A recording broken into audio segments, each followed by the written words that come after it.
Oye País, buenas noches, Oye País, yo soy Rudy González, qué bueno que me acompaña en esta hora, como cada noche, aquí por Color Visión y una red de estaciones de televisión y medios de comunicación a lo largo del país y del resto del mundo.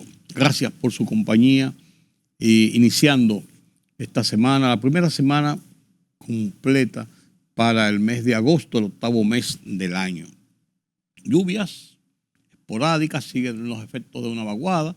Aquí en la capital no ha llovido, una ligera llovizna a primeras horas de la mañana, pero en sentido general cesaron las lluvias que se registraron en el fin de semana, principalmente jueves, viernes y sábado. Pero estamos en la temporada ciclónica y hay que esperar de todo. Seguimos en los Juegos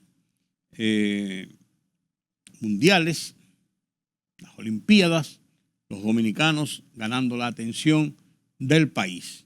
Y mientras tanto, el presidente Luis Abinader pone en el contexto, ya con nombres y apellidos, algunos temas de la reforma constitucional que se propone someter al Congreso Nacional. Venezuela, el tema obligado en estos días, tema obligado en el continente, en República Dominicana y en todo el estamento político nacional e internacional. Incluso La Voz de los Estados Unidos de América le dedica su foro a lo que está pasando en Venezuela. Estos y otros temas después de la pausa. República Dominicana está dispuesta a facilitar permisos de trabajo a ciudadanos venezolanos con la documentación vencida, dada que la representación consular y diplomática salió del país por disposición del presidente de Venezuela, Nicolás Maduro, y no tienen posibilidad de renovar sus pasaportes, dijo el mandatario dominicano Luis Abinader. Ya lo hemos hecho antes en el pasado, hemos facilitado los permisos de trabajo sin ellos tener los documentos al día, y si tenemos que hacerlo de nuevo, lo vamos a hacer, afirmó Abinader al responder una pregunta en ese sentido durante su rueda de prensa semanal. República Dominicana tendrá completada la licitación para implementar la libreta de pasaportes biométrica antes de que finalice el año, aseguró el director general de pasaportes, Lorenzo Ramírez, quien explicó que la licitación se abrió con 8 veedores, una comisión conformada por representantes de la sociedad civil, quienes observarán todo el proceso y apoyarán la transparencia. Actualmente unas 25 instituciones participan en la convocatoria y se espera que este año se adjudique la licitación. 3 dominicanos acusados de ser parte de una estafa que fue fraguada desde República Dominicana contra decenas de estadounidenses de la tercera edad y que asciende a millones de dólares, fueron extraditados de acuerdo a lo señalado por el Departamento de Justicia. Juan Rafael Parra Arias, de 41 años, Miguel Ángel Vázquez, de 24, y José Ismael Diloné Rodríguez, de 34 años, forman parte de un grupo de 11 dominicanos que enfrentan 19 cargos de conspiración para cometer fraude postal y electrónico y lavado de dinero, entre otros.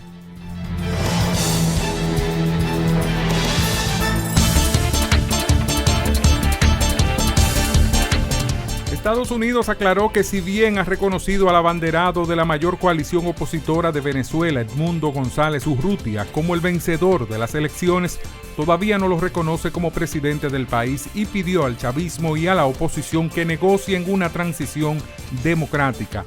Todavía no estamos en ese punto de reconocerlo como presidente. Estamos en estrecho contacto con nuestros socios en la región, especialmente Brasil, México y Colombia, para encontrar un camino a seguir, dijo el portavoz del Departamento de Estado, Matthew Miller, en un comunicado. La vicepresidenta Kamala Harris eligió al gobernador de Minnesota, Tim Walz, como su compañero de fórmula, según 3 personas familiarizadas con la decisión. Al elegir a Walz, recurre a un gobernador de la región centro-norte de Estados Unidos, veterano de guerra y partidario de los sindicatos, que ayudó a promulgar una ambiciosa agenda demócrata para su estado, que incluye protecciones amplias al derecho al aborto y generosas ayudas a las familias. El presidente de Bangladesh disolvió el parlamento, allanando el camino a la celebración de elecciones para reemplazar a la primera ministra, que renunció al cargo y huyó del país tras semanas de manifestaciones contra su gobierno que derivaron en disturbios violentos. Mohamed Shahabuddin ordenó también la puesta en libertad de la líder opositora Khaleda Zia, que estaba bajo arresto domiciliario. Zia, rival desde hace años de la ahora ex primer ministra Sheikh Hasina, ha sido condenada por cargos de corrupción en 2018 durante el mandato de Hasina. La libertad solo reside en los estados en los que el pueblo tiene el poder absoluto. Por el respeto a los valores democráticos y la dignidad del pueblo dominicano, El Rumbo de la Tarde, plural, objetivo, comprometido siempre con la verdad. Con Georgie Rodríguez, Rudy González y Ramón Colombo. Los poderosos ya están en el aire.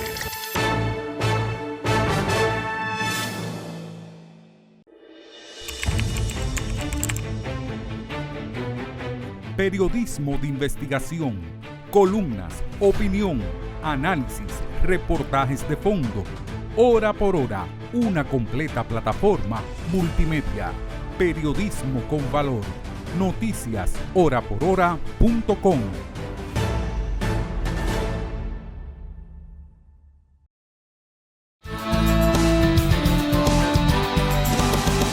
Mientras Marilady Paulino ganó cómoda, suave, clasificó suave en los 400 metros planos en las Olimpiadas de París y pasó a las semifinales. Corre este martes a las 2:45 de la tarde, hora de República Dominicana.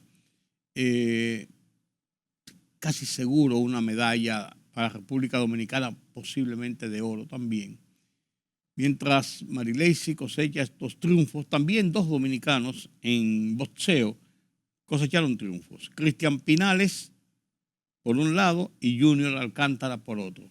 Se quedaron con la medalla de bronce. Perdieron de uno de Kazajistán y Junior de un francés. Y no pudieron ganar el oro, se quedaron con la presea de bronce. Presea al fin. Y hemos estado dando buenas impresiones en las Olimpiadas.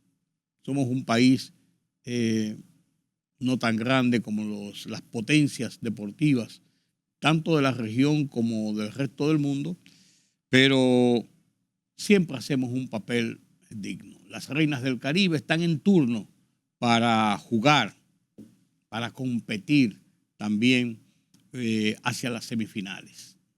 Están en la línea, perdido, han ganado, pero están en la batalla.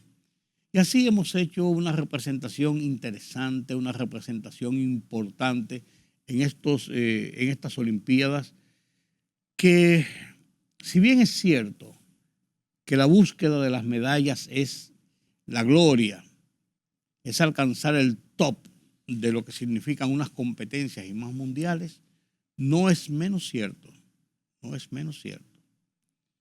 que el hecho de participar, de competir, de medirse muchas veces de tú a tú con los grandes del mundo, ya es una victoria, ya es un logro. Hemos competido con dignidad, como lo hacemos los dominicanos, no cabe dudas. No cabe dudas. Adelante, muchachos. Adelante, muchachos. El presidente Luis Abinader puso en el contexto, en el fin de semana, a través de su plataforma de WhatsApp, 4 elementos importantes sobre la reforma constitucional que había anunciado desde hace días presentaría al Congreso Nacional a partir del 16 de agosto. ¿Por qué a partir del 16 de agosto? Porque si la somete ahora, la reforma ya tendría una legislatura.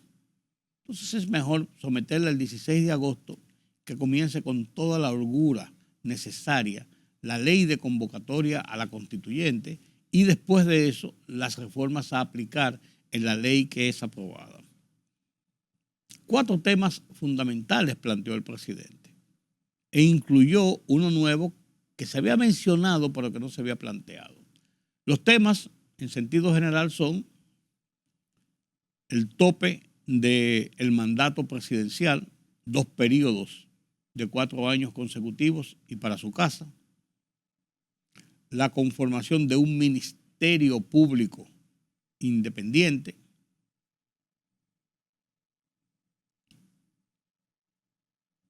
el tema de la unificación de las elecciones congresuales y presidenciales junto con las municipales, que ahora son separadas, a partir del 1994 y hasta la reforma constitucional del 2010, era en el intermedio de las presidenciales. Las presidenciales eran en el 2000, en el 2002 tocaban las municipales. Si las presidenciales fueron en el 2004, en el 2006 tocaron las presidenciales y así por el estilo, hasta que la reforma decidió hacerla en un mismo año, en febrero las municipales y en mayo las presidenciales y congresuales juntas. Hay un sentido lógico y práctico de que cuesta mucho dinero, provoca muchas tensiones, nos depara un año de muchas movilizaciones y campaña electoral a propósito de dos elecciones en 6 meses, en 5 meses. 2 elecciones nacionales en 5 meses. Ese es otro tema. Y el cuarto tema es la reducción de la matrícula de la Cámara de Diputados. Actualmente son 190 diputados, de los cuales son 178 aquí en el país, 5 diputados nacionales, 7 diputados nacionales y 5 diputados de ultramar, o sea, del exterior. Completa una matrícula de 190 legisladores, diputados. Se está proponiendo reducir esa matrícula a partir del 2032, no para las elecciones del 28, sino para las elecciones del 32. Claro, los diputados no quieren, los políticos no quieren, porque eso es parte de la ración del BOA. Ellos no quieren, al contrario, quisieran aumentar la matrícula. Pero cuesta mucho el Congreso Nacional, cuesta mucho la Cámara de Diputados, 190 bancadas. Es mucho para un país de 11 millones de habitantes, 10 y pico de millones de habitantes. Algunos habían hablado incluso de que debería unificarse las cámaras y solamente hubiera una cámara legislativa, tipo como son los parlamentos. Por eso habría que hacer una serie de modificaciones mayores, tanto en la Constitución como en la idiosincrasia política del país y en la estructura del gobierno congresual. Entonces, estas 4 reformas enunciadas inicialmente por el presidente Abinader ya en su plataforma de WhatsApp, la puso en discusión para que la gente la comente, la discuta, y está hecha en forma de una encuesta para ver qué piensa la gente y qué dice la gente, con respuestas de sí o no, no con respuestas de opiniones, de llevar a hacer dialéctica. ¿Sí o no? ¿Usted está de acuerdo? ¿Sí o no? El presidente lo planteó en su intervención de la semanal este lunes con otros detalles. Desde el inicio de mi carrera política he defendido, junto con muchos de ustedes, 2 principios fundamentales de la democracia: la transparencia y la institucionalidad. Estos valores no han sido simplemente consignas, son el corazón del plan de gobierno que presentamos en el 2016, que ejecutamos en el periodo 2020-2024 y que hemos reiterado para el periodo 2024-2028. Particularmente, desde que asumí como presidente de la República, he subrayado la imperiosa necesidad de llevar a cabo reformas que desde el Poder Ejecutivo hemos impulsado con determinación. Reformas que buscan consolidar estos principios, acabar con la impunidad y contribuir con un uso honesto, eficiente y transparente de los recursos públicos. Por eso, desde el 2021, al cumplir mi primer año de mandato, anuncié la intención de promover una reforma constitucional que habilitara la materialización de demandas largamente anheladas por nuestra sociedad, entre ellas la independencia del Ministerio Público.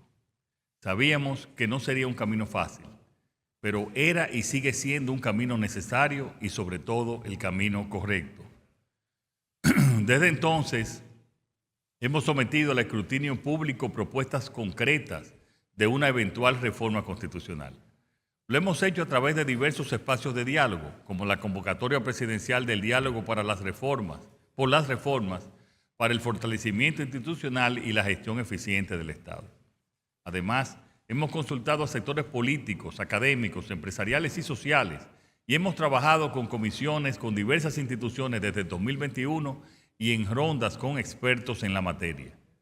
Todo este esfuerzo ha tenido el objetivo de construir una propuesta que refleje no solo la voluntad del gobierno, sino el sentir del pueblo dominicano. La reciente validación electoral que hemos recibido, ha llegado el momento de dar el siguiente paso. A partir de este 16 de agosto, someteré formalmente la propuesta de reforma constitucional a la que he venido refiriéndome desde el inicio de mi aspiración presidencial.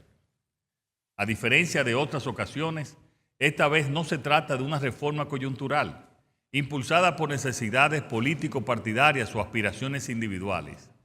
Esta es una reforma pensada para el beneficio de la colectividad y para la consolidación de los principios de democracia, transparencia e institucionalidad que siempre hemos defendido. Con tal propósito, la propuesta que a continuación se les presentará es el resultado de rondas continuas y sucesivas de trabajo y de diálogo. En ella se rescatan 4 intenciones fundamentales que desde un principio hemos sostenido. En primer lugar, garantizar la estabilidad de las reglas constitucionales relativas a la elección presidencial. Consolidar la independencia del ministerio. Y por último, reducir la cantidad de en la historia de la idea del hombre imprescindible, contribuyendo en más de una ocasión al surgimiento de dictaduras y gobiernos autoritarios. La mayoría de las 39 incluyeron la reelección presidencial. Hoy estamos en un momento histórico sin precedentes. Esta reforma constitucional, queridos amigos y amigas, será distinta. El poder ha decidido ponerse límites en favor de fortalecer. Esta reforma representa un cambio que simboliza el continuista que históricamente puso en riesgo la democracia dominicana. Hemos decidido apartar de la política futura la posibilidad de modificar la Constitución una y otra vez en beneficio propio para permitir al presidente de turno mantenerse en el poder. Los vaivenes de nuestra historia han demostrado que la regla constitucional actual, que establece la posibilidad de servir por 2 periodos consecutivos y nunca más, es la adecuada a nuestra realidad política del momento. La alternancia es uno de los fundamentos de la democracia. Con esta decisión, nuestro país dará un paso firme hacia la consolidación de un sistema democrático donde las instituciones sean más fuertes que los individuos y donde el poder sea una responsabilidad y no un privilegio personal. Esta pretende ser la última reforma en materia de reelección presidencial. En cuanto a la consolidación de un Ministerio Público independiente, debo recordar que desde que asumí como presidente designé a una procuradora con independencia de criterio, solvencia moral y reconocimiento social, porque estaba convencido de que eran condiciones imprescindibles para ocupar una función tan importante en nuestra democracia. Por eso es parte esencial de esta reforma incluir en la Constitución un mecanismo de elección de un ministerio público que consolide para siempre una institución que puede ejercer sus funciones sin injerencias políticas y con total imparcialidad. Consolidar la autonomía del Ministerio Público es fundamental para asegurar que la justicia en nuestro país opere con transparencia y equidad y para erradicar la impunidad que ha debilitado nuestras instituciones en el pasado. La propuesta de unificar las elecciones municipales, congresuales y presidenciales en un mismo día responde, entre otras razones, a la necesidad de optimizar los recursos y fortalecer la eficiencia del proceso electoral en la República Dominicana. Esta medida permite una mejor administración del tiempo y del presupuesto asignado a los comicios, evitando la duplicación del gasto y de esfuerzos logísticos que genera la realización de varias elecciones en fechas diferentes y a la vez tan cercanas. Además, contribuye a reducir la fatiga electoral de la ciudadanía, facilitando una mayor participación al concentrar todos los procesos electorales en una sola jornada. Por otro lado, celebrar todas las elecciones en un mismo día también promueve una mayor coherencia en la toma de decisiones por parte del electorado, quien puede evaluar de manera integral las propuestas de los diferentes niveles de gobierno y así ejercer un voto más informado y congruente. Esta unificación fortalece la democracia al permitir que la voluntad popular se exprese de manera clara en un solo evento electoral, donde se eligen simultáneamente las autoridades locales, legislativas y ejecutivas. Y la propuesta de reducir la cantidad de diputados en el Congreso Nacional surge como una medida necesaria para fortalecer la eficiencia y representatividad del sistema legislativo. Actualmente, la composición del Congreso puede resultar en una burocracia extensa y en ocasiones poco ágil, dificultando la toma de decisiones rápidas y efectivas. Al reducir el número de diputados, se busca un Congreso más operativo, donde el debate sea más dinámico y la capacidad de generar consensos sea más efectiva, lo cual es fundamental en un contexto donde la ciudadanía demanda soluciones inmediatas y oportunas. Además, esta reforma contribuiría a un uso más eficiente de los recursos públicos. Un Congreso con menos diputados significa una reducción en los costos asociados al funcionamiento legislativo, permitiendo que estos fondos se redirijan a otras áreas prioritarias para el desarrollo nacional. Este cambio no solo responde a la necesidad de optimizar el gasto público, sino también a la demanda de la población por un gobierno más austero y responsable, que actúe en función del bien común. Hoy, más que nunca, estamos comprometidos en fortalecer nuestra democracia, en hacer de la transparencia una realidad cotidiana y en construir un país donde la institucionalidad sea una base inamovible. Les invito a todos a unirse en este esfuerzo, porque el futuro de nuestra nación depende de las decisiones que tomemos hoy. Muchas gracias.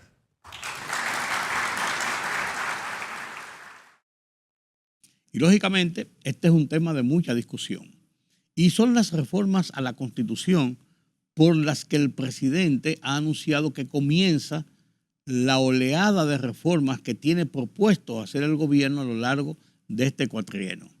Después de la reforma de la Constitución, entonces vendría la reforma fiscal, que es una reforma sobre la que hay muchas expectativas. La reforma constitucional es una reforma política. La reforma fiscal es una reforma económica con ribetes políticos y sociales. La reforma constitucional se puede negociar, se pueden llegar a acuerdos, se pueden poner de acuerdo. La reforma fiscal es más complejo porque los sectores diferentes de la vida productiva del país, de la población en sentido general, de la parte política en sentido general, de la parte social en sentido general, andan con el temor desde hace meses de qué va a significar para sus medios de vida, para su calidad de vida, para sus ingresos y gastos, la aplicación de esta reforma que la gente la tiene asignada básicamente en la imposición de nuevos impuestos. Pero la reforma fiscal no es solamente imposición de nuevos impuestos, es un acomodamiento del manejo de la economía para que el gobierno pueda tener más recursos para poder invertir en proyectos de desarrollo, en proyectos de inversión, porque ahora mismo del presupuesto nacional el gobierno consume el 87.5% del presupuesto nacional lo consume en la burocracia del Estado, en el mantenimiento de la estructura, el aparato oficial del Estado, incluyendo la nómina pública, que es de más de 700,000 personas.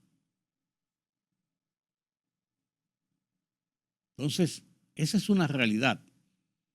Si queremos más obras de desarrollo, carreteras, hospitales, mantenimientos, tecnología, de todo, el gobierno tiene que buscar dinero. Si no busca dinero y sigue acumulando un déficit para poder cumplir con alguna de esas cosas, un déficit que anda ahora mismo por 250,000 millones de pesos aproximadamente, que es un 3 puntos y algo por ciento del PIB,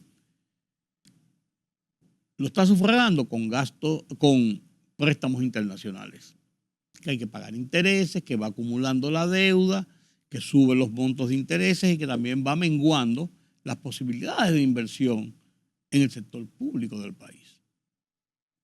Esa es más compleja. Por eso va después de la constitucional. Si aprobaran la constitucional a mediados de septiembre ya, seguro inmediatamente meten la reforma fiscal, porque la reforma fiscal, lo que se ha hablado es que debería entrar conjuntamente ya aprobada los niveles de las estructuras de cambio de la economía nacional para el presupuesto a ejecutar el año que viene. Y según la ley, el proyecto de presupuesto de ingresos y gastos públicos del país, el presupuesto de la nación que presenta el gobierno, debe estar en las cámaras legislativas a más tardar el 1 de octubre. Pero podrían someter el proyecto y en lo que va la discusión, hacerle una adenda y reformular una serie de cosas que ya la tengan hechas para incluirla dentro del presupuesto cuando se discute y se apruebe, que podría ser en el mes de noviembre, podría ser hasta en el mes de diciembre, a principios de diciembre. Podría ser. Pero esto es lo que se plantea en el ambiente nacional. Todo el mundo está atento a las reformas. Todo el mundo está atento a las reformas. Porque tienen un sentido importante para el país, político, económico y social. El tema de Venezuela, un tema candente, vamos a analizarlo después de la pausa. La libertad solo reside en los estados en los que el pueblo tiene el poder absoluto. Por el respeto a los valores democráticos y la dignidad del pueblo dominicano, El Rumbo de la Tarde, plural, objetivo, comprometido siempre con la verdad. Con Georgie Rodríguez, Rudy González y Ramón Colombo. Los poderosos ya están en el aire.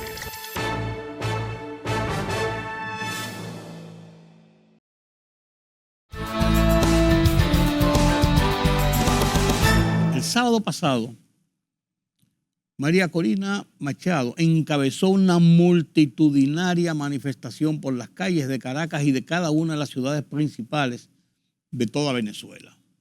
Una manifestación en que demostró la fortaleza popular que tiene la oposición frente a los intentos del gobierno de Nicolás Maduro y el chavismo de perpetuarse en el poder.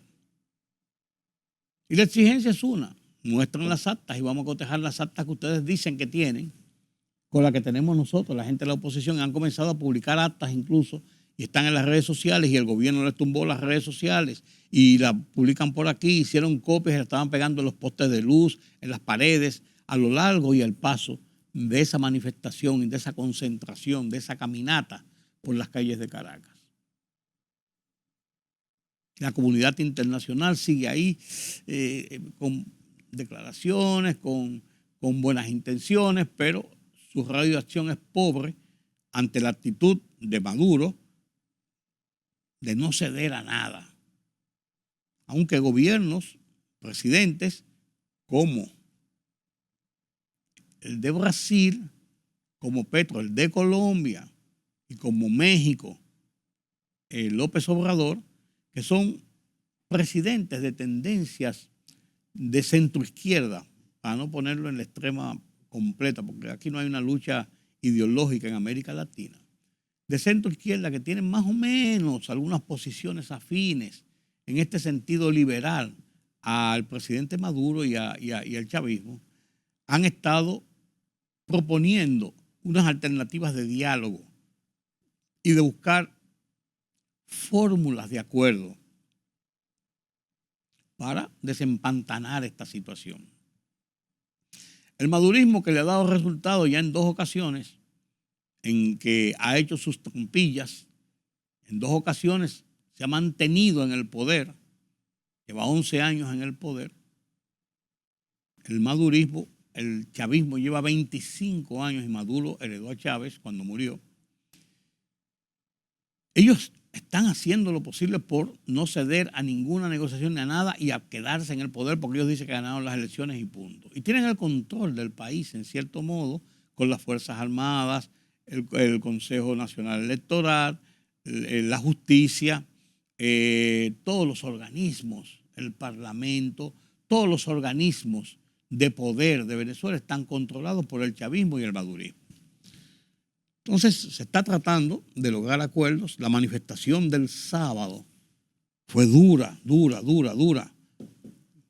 bien plantada, y María Corina Machado, que está en la clandestinidad junto con el candidato presidencial Edmundo González Urrutia, ella apareció en público y dirigió la marcha y pronunció un discurso fuerte, directo. Ella sigue en la clandestinidad por temor a su seguridad y a su integridad física. Maduro le ha puesto precio a su cabeza, dice, ella y Machado deben estar presos. Y así las cosas se van desenvolviendo el día a día en Venezuela. Una Venezuela casi paralizada por esta crisis política. En una Venezuela digna de mejor suerte. En una Venezuela donde necesariamente el madurismo tendrá que pactar. Yo no sé si muestran las actas, se pueden haber inventado muchísimas actas ya ellos. Si muestran las actas y el cotejo de las actas dice toda la verdad final, o si por el contrario se llega a acuerdos de quizás convocar a nuevas elecciones y anular estas, con todos los problemas que tienen, yo no sé, pero alguna solución tendrá que llegar. El madurismo le es imposible gobernar, no 6 años, no diría ningún tiempo, con la presión internacional que está sufriendo, con una nación envalentonada en las calles, oponiéndose a las pretensiones del gobierno por la fuerza, y el gobierno reprimiendo. Muchos presos, personas que hay, dicen que se están cometiendo torturas, se están cometiendo todo tipo de abusos, y el madurismo ha sido especialista en esto. Venezuela, el impacto de la crisis electoral. Así titula La Voz de los Estados Unidos de América su foro internacional de esta semana, en que, bajo la conducción de Gonzalo Abarca, pone en contexto la discusión de esta crisis y hacia dónde podría llevar, hacia dónde podría derivar, a qué puerto podría llegar. Los dejo con este foro interamericano de La Voz de los Estados Unidos de América, dirigido por Gonzalo Abarca. Con esto cerramos nuestra transmisión de hoy, nuestra emisión de esta noche de Oye País. Los convoco para mañana a esta misma hora aquí en Color Visión. Yo soy Rudy González. Pasen un feliz resto de la noche.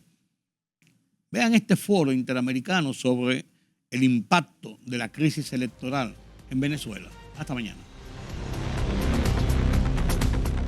Y en Venezuela continúan los disturbios callejeros entre simpatizantes de la oposición y fuerzas gubernamentales luego de los resultados de las polémicas elecciones del domingo 28 de julio, cuando el Consejo Nacional Electoral declaró ganador al presidente Nicolás Maduro para un tercer mandato. El mandatario, que se enfrenta en buena parte de la opinión pública internacional con llamados de transparencia en los resultados, pidió al Tribunal Supremo un peritaje de las elecciones. La oposición, sin embargo, asegura tener las pruebas del triunfo del aspirante Edmundo González Urrutia con 70% de los votos, pero todos los poderes públicos del país han respaldado a Maduro, quien ha amenazado con cárcel a quienes se rebelen o cometan actos de violencia en estas protestas que se realizan ahora mismo. Pero bien, hacemos contacto en Caracas, Venezuela, con Adriana Núñez Rabascal. Adriana, bienvenida. ¿Qué ha pasado en Venezuela en las últimas horas? Adelante. Hola Gonzalo, lo más reciente es el asalto a la sede del comando de campaña de Edmundo González Urrutia y María Corina Machado en la ciudad de Caracas. Hombres armados entraron cerca de las 3 de la mañana, sometieron al personal de vigilancia e hicieron pintas en contra de estas dos personas, María Corina Machado y Edmundo González. Pero más allá de eso, recordemos también el editorial que ha publicado María Corina Machado en The Wall Street Journal, en el que dice que teme por su vida, que teme por la vida de su círculo de trabajo y que incluso está en un escondite en la clandestinidad. Una hora después de haber publicado este artículo, María Corina Machado envió un video en el que llama a la ciudadanía a una movilización el día sábado. Pero durante toda esta semana la insistencia de la oposición ha sido retar al CNE a presentar las pruebas de que Maduro es presidente, pues ellos dicen tener otras pruebas que le dan más de 6 millones de votos a Edmundo González Urrutia. Los ciudadanos militares vieron con sus propios ojos el triunfo de un país frente a una tiranía. Y hoy les enviamos este mensaje. Su deber está defender la soberanía popular y proteger al pueblo de Venezuela.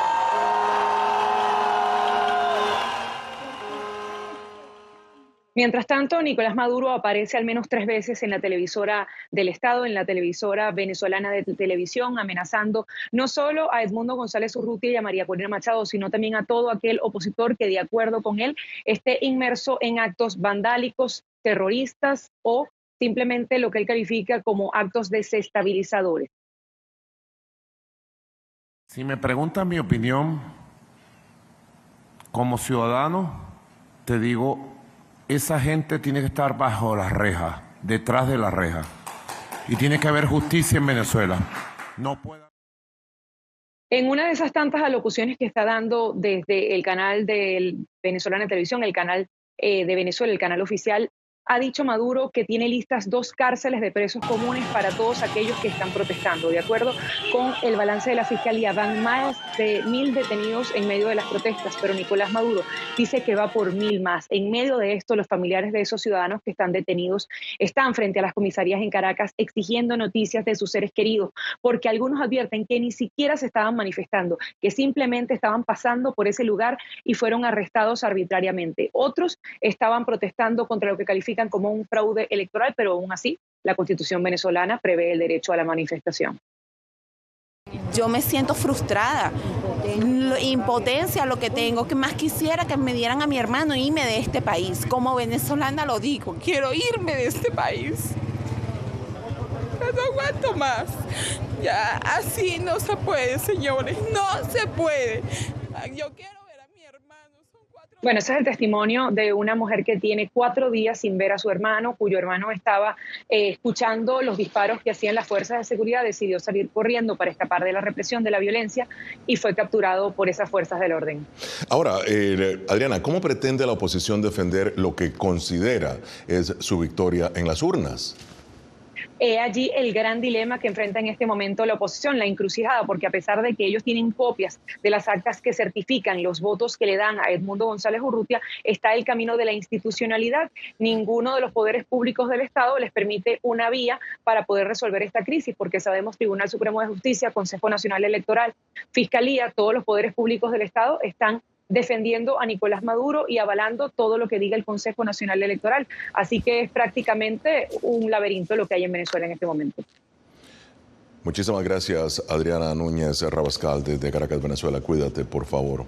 Excelente tu reporte. Y bien, aquí en Washington, en una reunión extraordinaria, esta semana el Consejo de Seguridad de la OEA no logró aprobar una resolución que buscaba presionar internacionalmente a Maduro a revelar las actas de votación y permitir a la comunidad internacional acceso para verificarlas. Y bien, para analizar el tema, ahora me acompaña desde Venezuela Pedro Benítez, analista político, y Antonio de la Cruz, acá en nuestros estudios. Antonio, empiezo contigo. Bueno, ¿qué revelan estas elecciones? ¿Qué están diciendo a la comunidad internacional y las grandes reuniones que mantuvo la oposición, el gobierno, para que se dieran las elecciones?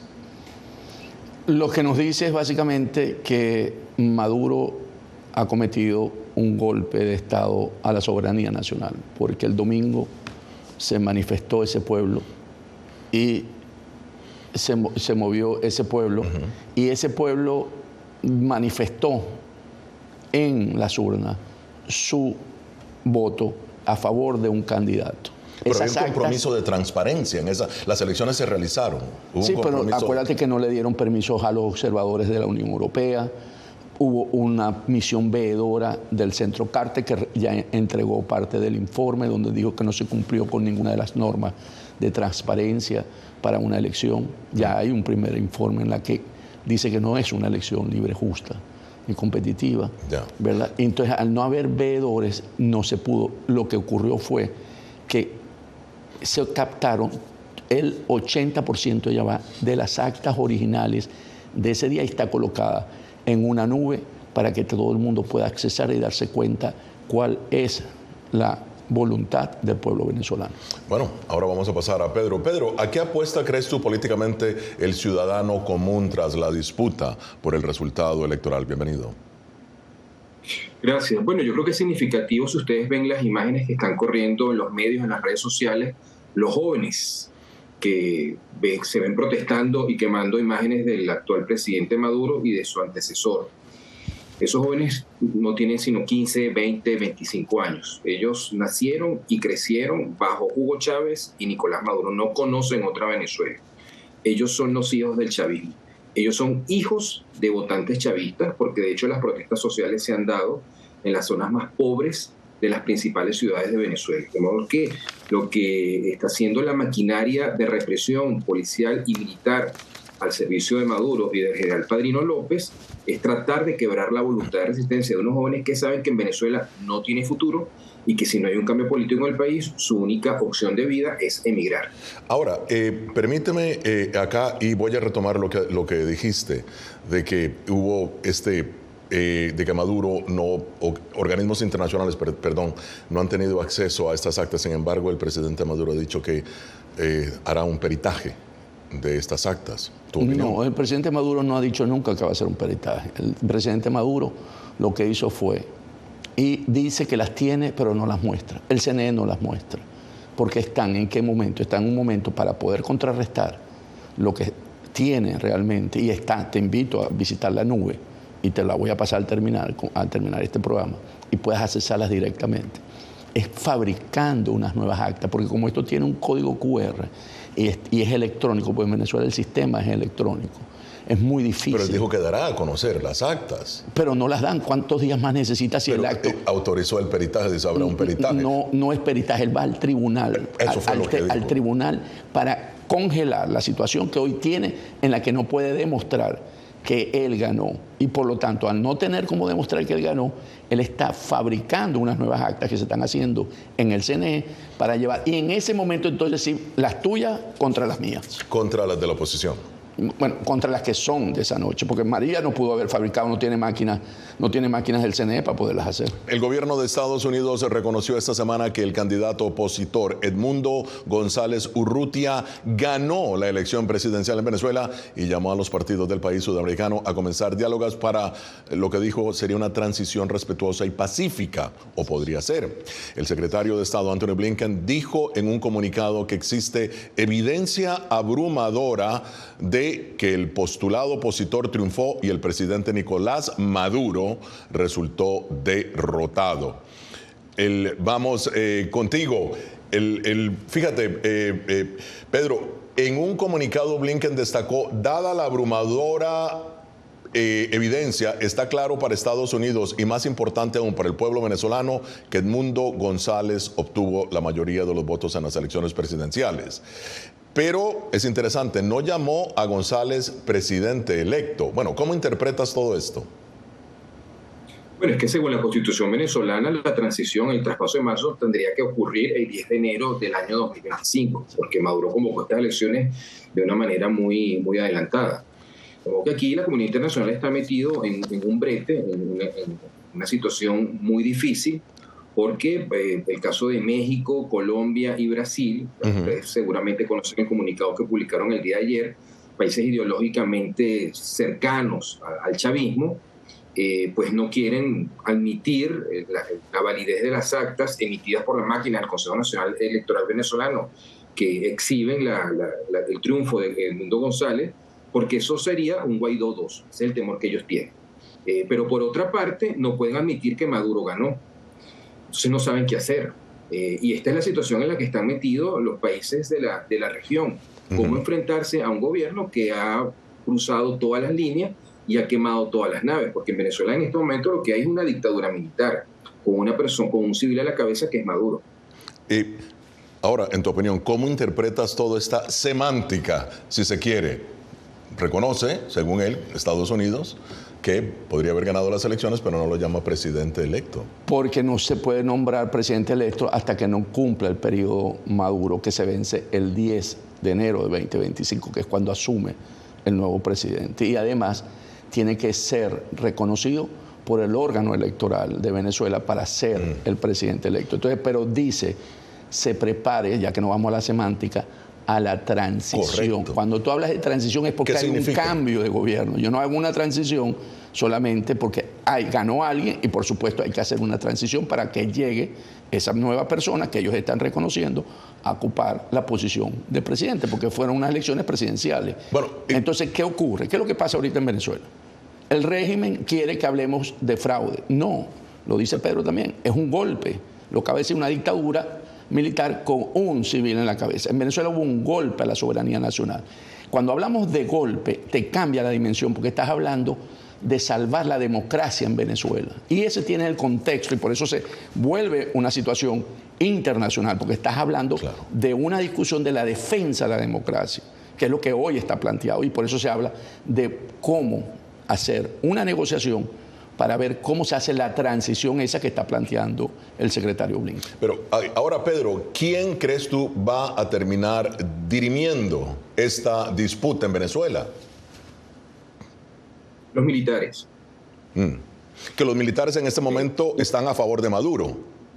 Es correcto, sí. No sabemos cuánto tiempo, porque un régimen no se puede sostener única y exclusivamente por la vía de la represión. Tiene varios pilares. Lo que ha ocurrido es que los restos de legitimidad que Maduro quería mostrar al resto del mundo mediante un proceso electoral que él pensó que iba a ganar porque él subestimó a la oposición, esto es fundamental entenderlo, pues se han venido abajo. El esquema de control social con asesoría de la dictadura castrista cubana terminó de colapsar, como expliqué en la primera parte. Hay una rebelión social precisamente contra el régimen de Maduro y hay una alternativa política. Es que el gran fracaso de la estrategia cubana en Venezuela pasó por evitar que existiera una alternativa política al régimen, que existiera una oposición organizada, que no existe en Cuba, que no existe en Nicaragua, bueno, en Venezuela existe. Tiene nombre y apellido, tiene rostro, encabezados por Edmundo González y María Corina Machado.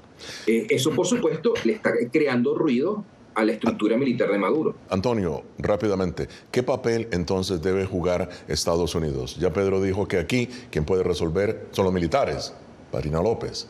Pero ahora Estados Unidos, ¿cómo puede Estados Unidos resolver o ayudar a resolver esta crisis? Hay dos niveles para esta solución. La parte militar interna, que es la que lo sostiene, y es una cúpula de la parte militar, ¿verdad?, de las Fuerzas Armadas. En lo interno, porque ellos es lo que lo sostienen en este momento.